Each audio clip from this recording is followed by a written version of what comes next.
vehicle over to auto FCS sequence at T-minus 31 seconds. So that's a big thing that they're getting done here. At T-minus 25 seconds, we will hear the team give their final goes that everything is ready and the launch vehicle is ready to lift off and perform this mission. SCS count started. 1 minute 15. Produce CCS for launch. Roger. 1 minute 10. Then valves locked.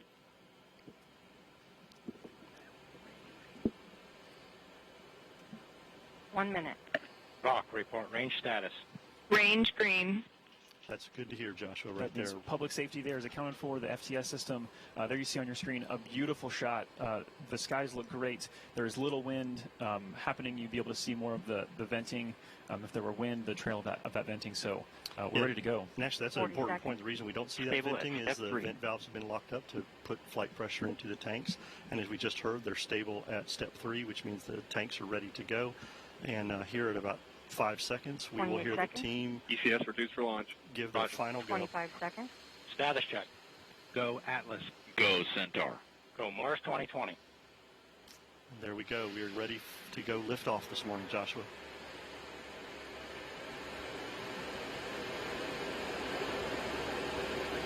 Eight, 7, 6, 5, 4.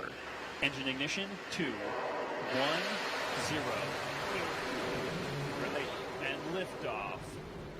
As the countdown to Mars continues, the perseverance of humanity launching the next generation of robotic explorers to the Red Planet.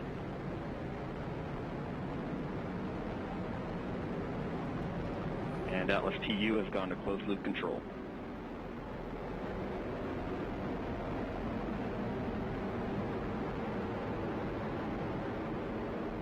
Coming up on 30 seconds into flight, the RD-180 is throttling down as expected. Engine response looks good.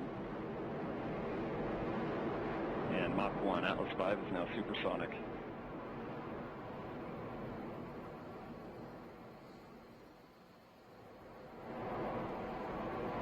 And passing 45 seconds into flight, vehicle is now passing through max Q, maximum dynamic pressure.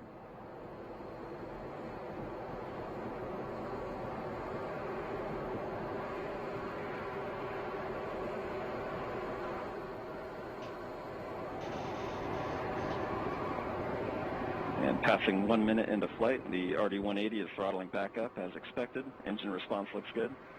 At this time in flight, the SRB chamber pressures remain nominal. The RD-180 pump speed and fuel injector pressures are responding well to demands on the engine. Standing by for SRB burnout shortly.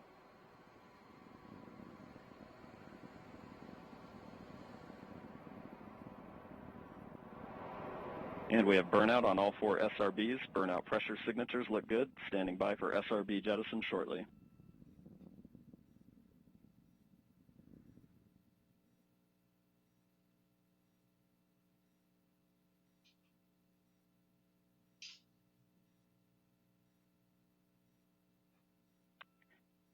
And we have a good indication of SRB jettison of all 4 SRBs. And the vehicle has gone to closed loop guidance. Vehicle body rates are responding nominally at this time.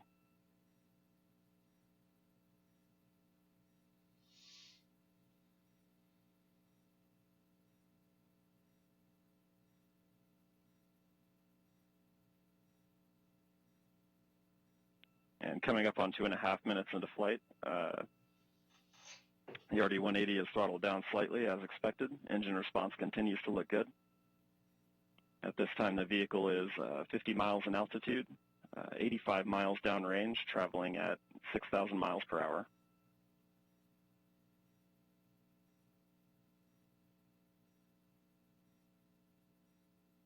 And the Centaur reaction control system is now pressurizing to flight levels.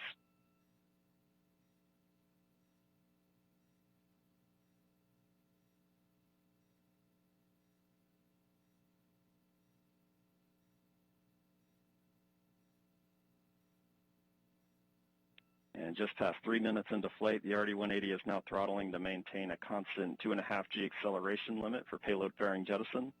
Engine response and vehicle acceleration look good.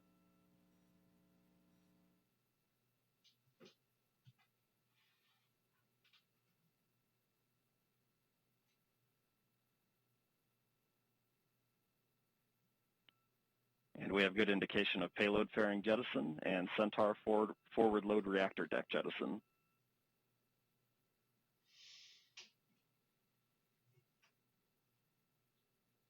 And the RD-180 is throttling back up to attain a 4.6G acceleration. Engine response continues to look good.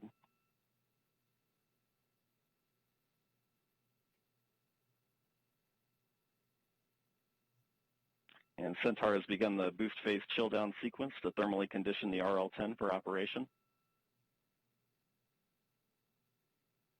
Standing by for BECO shortly.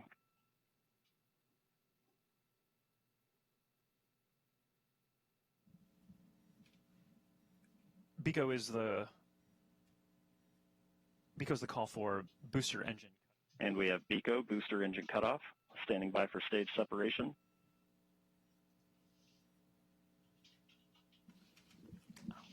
And we have good indication of Atlas Centaur separation. So there you're seeing live footage. And we from have the MES rocket. 1. RL-10 operating parameters look good. Chamber pressures are stable.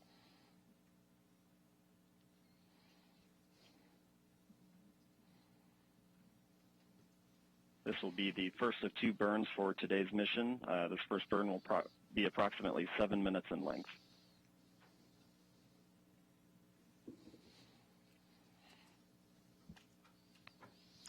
So, Mick, that's pretty exceptional footage there. That's live video. We will see that switch over shortly into an animation that kind of helps let us know what's happening with the rocket. But right there, a beautiful liftoff. Fun to feel that rumble in the building here as we proceed towards orbit and then towards Mars destination. Yeah, absolutely. It was great watching an on-time liftoff of the Atlas V with that little over 2 million pounds of thrust. Cleared the tower in roughly 5 seconds. Josh, you and I worked the InSight mission, and if you recall, that mission on the West Coast took about 17 seconds to get past tower. So with those 4 solids today, this thing really got out of here and on its way. It's